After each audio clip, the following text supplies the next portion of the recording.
why don't I remember to click this button? New YouTube video. You know what I'm saying? Why Lil Yachty is smarter than everyone, especially since right after he just dropped that last album, Let's Start Here. I'm low-key agreeing with this statement that Lil Yachty might be smarter than everybody. Like, this man really seems like he is very good at planning out and executing what he really got going on up here. You know what I'm saying? That's really, like, you know, just wanted to, like, you know, give you a round of applause, because that's really some, like, you know, what's the word? Big boss black man shit. You know what I'm saying? Like, you know, like, I can never knock a black man for really being creative, for really, like, you know, doing his thing and, like, you know, just really getting that bag. Let's get into it, though.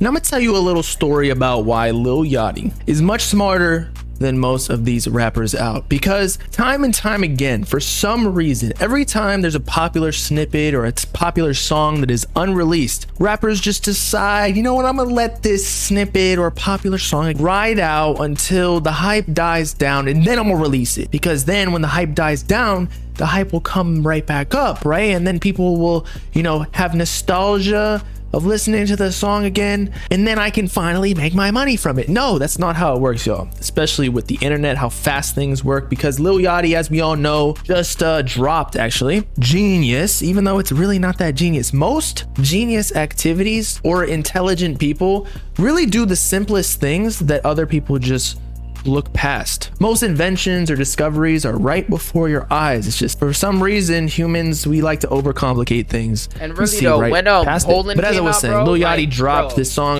Literally, when Poland came out on Twitch, it was like an uproar. You could have went into anybody's chat. All you saw was Walk. All you saw was Poland. Walk in Poland. That shit was everywhere. Called I Took the Walk to Poland. It's actually just titled Poland, I think, but only on SoundCloud for now. It's coming to all streaming platforms though, literally only days after the leaked snippet went viral. And yes, this was a leaked snippet, so it's not like bro was even trying to release this song originally. It's because it just went popular on Twitter. I can't imagine he himself even thought this was that great of a song. I mean, the unorthodox nature of the chorus is the reason why it's so popular now and going viral, because you would never think that this would be a good song. But nonetheless, as we mentioned, Lil Yachty dropping on all streaming platforms, and better yet, releasing a music video, it looks like, because he's with Cole Bennett on the Lyrical Lemonade channel. So they are seizing the opportunity unlike any other rapper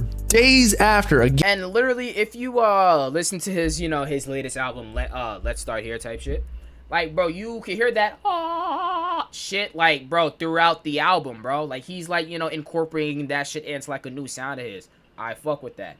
And honestly, how do you capitalize off of that? Like, how do you drop another album after this? Because now that niggas see what you're capable of doing, like, what do you drop after this? You know what I'm saying? Again, the leaked snippet, like, that's what happens when you too nice. Because it's like, nigga, like, how do I top this? You know what I'm saying? went viral. This is how you do business, people. This is what I've learned in life in general, is start seizing opportunities when they come to you. Stop trying to create opportunities, which is what a lot of artists and musicians try to do, and just creatives and business people. They try to solve an issue that's not there yet, or they try to create music wherein the listeners aren't even caught up to that sound just yet. An easy way to get past this is just listen to the fans. Now, there is some nuance to it. I talk about this all the time. Like, sometimes artists listen too much to the fans because there are snippets that are just absolutely booty, yet the fans gas up, and so the artist ends up releasing that, and then to the mainstream public, when the album is out,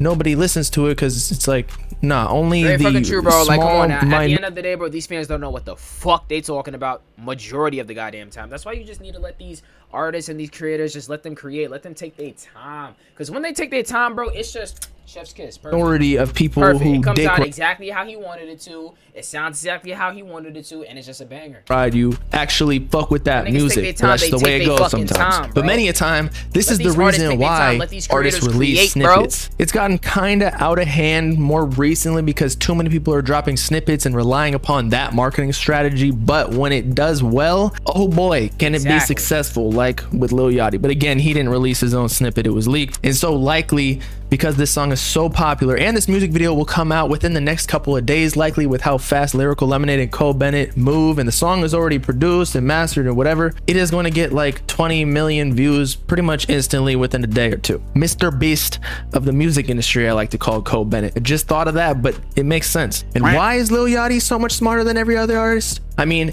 if you recall, quite recently, within the last 2 years or so I guess it's not that recent, but Mr. Age, remember, originally previewed to us on Trippie Redd's Instagram at the end of 2020, and I don't think that song actually released until, I want to say, May or June or something of 2021. And by then the song had already, past its prime, past all of the trends on TikTok and YouTube. They even made edited versions with a Playboi Carti fake verse. Now, granted, Trippie Redd did end up getting a Playboi Carti verse on there, and the song is, probably platinum or close to it, or hit a large amount of streams, so it was still a success, but he could have capitalized so much better, and I think we all knew it. He waited way too long, which I can say for a lot of artists. This game, the internet, it's all about moving with the swiftness. Capitalize on every single opportunity you can get. For Mr. Rage, without Playboi Carti, might have actually been a more... I'm not gonna lie, this was the song that I was trying to, that popped up on my shit earlier. BK and her damn song titles, bro. Like, really. She's just like, yo, what is the first thing to come to mind right now? And I'm gonna just type it, yep, title. Her hair is so far. More popular song, or made Trippie Redd and his label more money if he hadn't waited months for that feature. Heck, even Mario Judah capitalized on a song that wasn't even his by doing a remix, wherein a lot of individuals still claim that rock version is better than the original. So, round of applause for Lil Yachty and Cole Bennett for doing it right. I think a lot of times when artists sign to major labels and become such big figures, they think that they just run the show. No, it is run by the fans. Do not forget that. And labels, like, I didn't really bump the nigga, but I'm still curious. It's kind of junk up the whole process with like sample clearance issues. We got to do a whole rollout and whatnot. So it's nice to see, big time players in the game like Yachty and Cole Bennett actually doing it almost as if it were just a SoundCloud release, which it originally was a couple days ago when it first released, which was like a day after the song leaked. Now, I just brought something up accidentally, but I do want to address this, in that a lot of these artists claim, or labels claim, that it's sample clearance issues and they have to check to make sure that it's approved by everybody and the producer before they can actually release the song, because they don't want any lawsuits. And I completely understand this, and that can take weeks, if not months, considering how hard to reach the original sample owner is. But still, there are ways to capitalize on it, say like releasing the song on SoundCloud or a music video on YouTube, where the rules aren't necessarily different, but there's more gray area. For example, Lil Uzi Vert with his song Believe Me, I believe it was. In the interview with Don Cannon, he explained that they sampled like a Bulgarian rock band where a lot of the musicians in the band were not even alive. So they had issues clearing that song, but they still released it on SoundCloud, but not all streaming platforms. And it will come to all streaming platforms later on, but they still gave it to the fans and, made their money off of it and got the cloud and whatever benefits come from releasing music as much as they could.